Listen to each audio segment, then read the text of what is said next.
My name is Ankit Chakya, and I am from Nepal Drives. My name is Deepal. Why not introduce me, your smart assistant, to your friends? And this is the Deepal S07.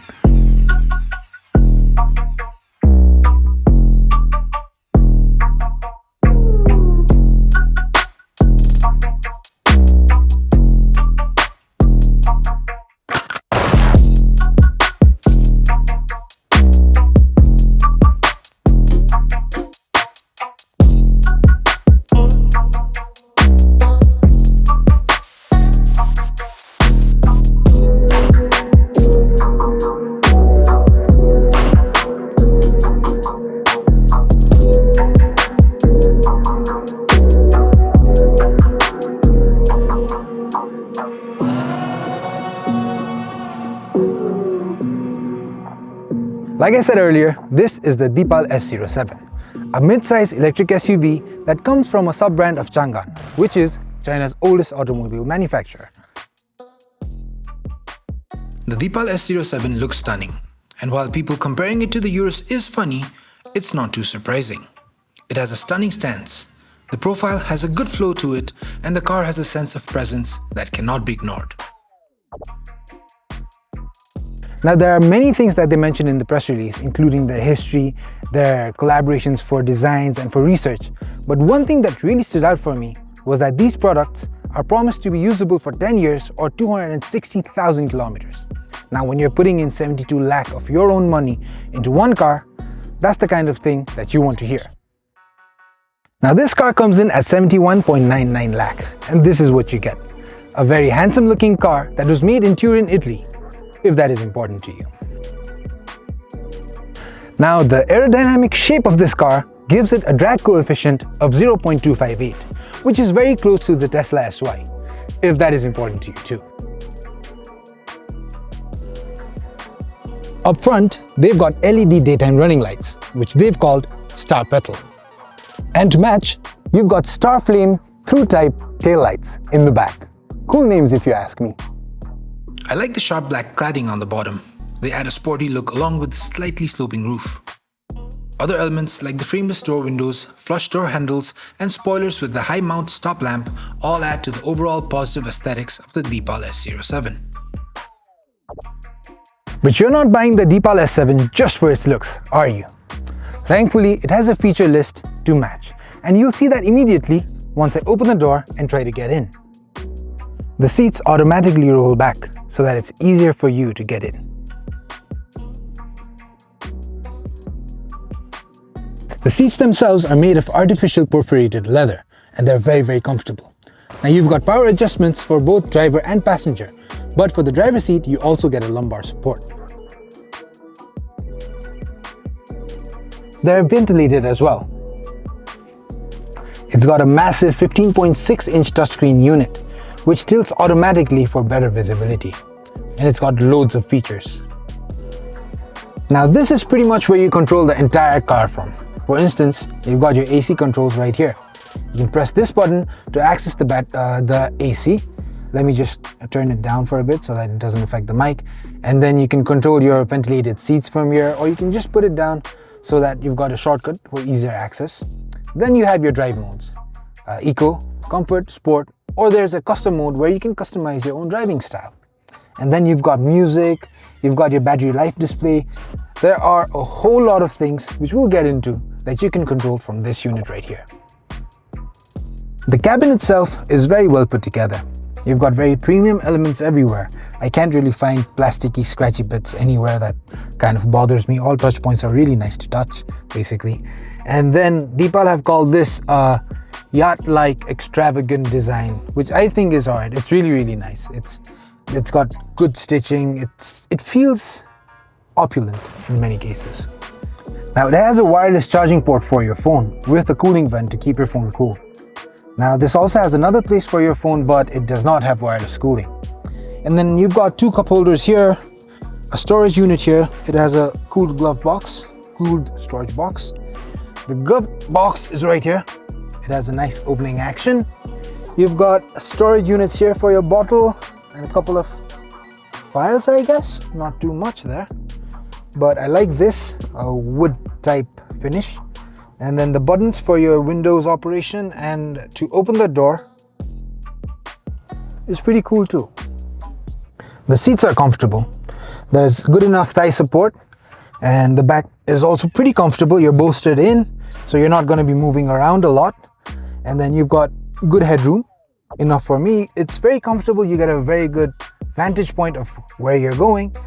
And these windows are double paneled and soundproof, so it's going to be a very quiet cabin. Now let's move on to the back to see what it's like back there. The back seats are spacious, properly spacious. Even with the seat fixed at my driving position, I get plenty of knee room, headroom, and this massive panoramic sunroof makes it feel very airy, open. It's amazing. I love the back seat. Not only do the rear passengers have their own AC vent, you've also got a touchscreen unit through which you can control the temperature.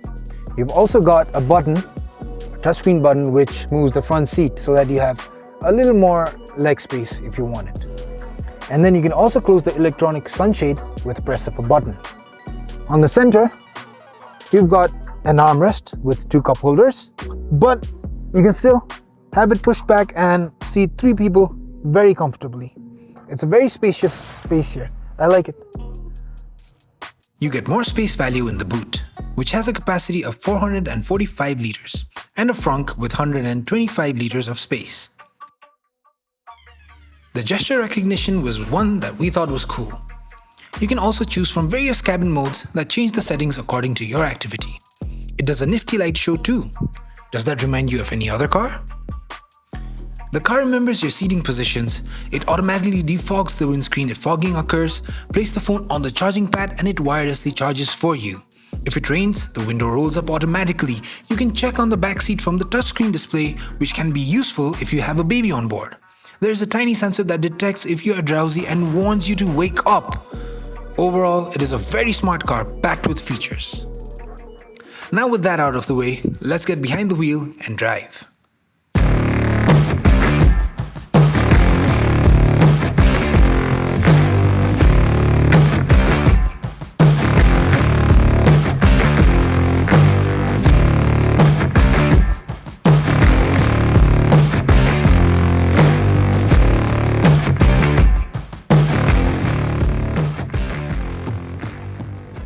The Deepal S07 has a battery capacity of 66.8 kilowatt hours, and that gives you a WLTP range of 410 kilometers. The total maximum power is 99 kilowatt and the maximum torque is 320 Newton meters. All very good numbers. But the power that is delivered is very linear. It's nice to drive. It doesn't come at you with any surprises. It's very predictable to drive, but when you really put the pedal to the metal, it does go if you want it to. But you do get 3 driving modes: Eco, Sport and Comfort. And then there's another one where you can customize the type of setting that you want. You can change your acceleration output, the energy regeneration from your braking, and the steering input as well.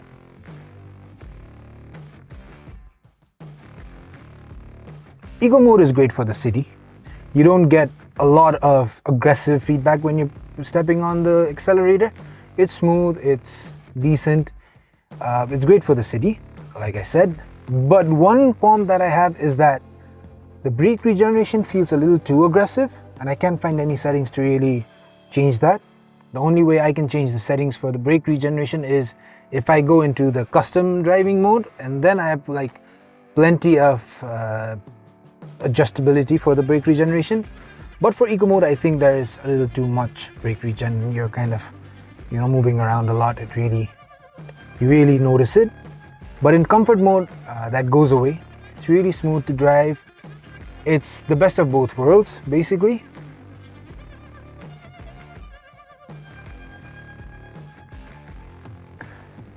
Now Sports mode is a lot of fun. The acceleration is vigorous. It responds to your accelerator input quickly. The steering firms up, and overtaking is a cinch. Step on the accelerator and it moves. Car moves. But one thing is that this car does have a bit of body roll.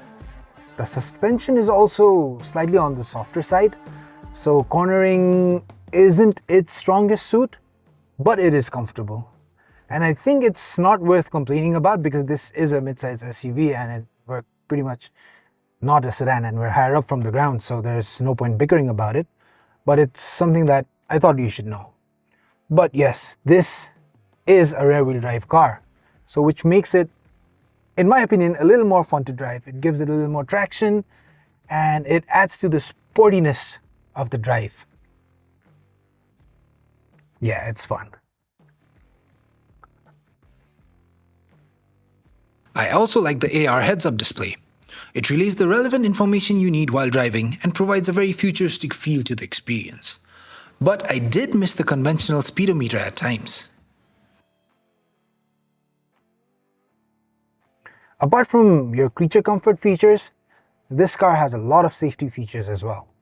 You've got your ABS, EBD, traction control system, you've got your hill hold assist, your hill descent control, to name a few. And you've got front airbags, side airbags, curtain airbags. So safety-wise, you're set, yeah. Another feature that I really like is the blind spot monitoring system that lights up on your outside rear view mirrors. Those come in real handy. As I mentioned earlier, the range is 410 kilometers according to WLTP. And you have a DC fast charging time of 35 minutes. That gets you from 30% to 80% battery charge. You also get a vehicle to load feature which can be useful. The Deepal S07 is one of, if not the most feature-rich product that we've ever driven. Whether it's the luxurious cabin, the intelligent driver assistance system, the safety, the driving experience, Deepal has pulled no punches. The range is pretty decent too. We had no range anxiety, and in an EV, that's very important. At this moment, there's very little that I think of that's missing in this car. However, with all the tech that's in it, there is one drawback. People who aren't as tech savvy might feel that this car is a little daunting. However, this car looks and feels like it was made for young people. So in that respect, the Deepal S07 hits the nail right on the head in that demographic. Apart from that, the Deepal S7 feels like a new age car, a step into the new era. Considering it locks horns with none other than the Tesla Model Y, the 72 lakh price point doesn't seem too bad if you have that kind of money. Plus, you get a 150,000 kilometer warranty or an 8-year warranty on the battery or the motor, whichever one comes first. Now, while there were times where I felt that the car was more intelligent than I was, I enjoyed driving it. If you're in the market for EVs, this is definitely a car that you should at least test drive before committing to anything. Still speaking. Alright, that's all for now. Make sure you like the video, comment, subscribe, do everything. That's it, I'm out of here. Until next time.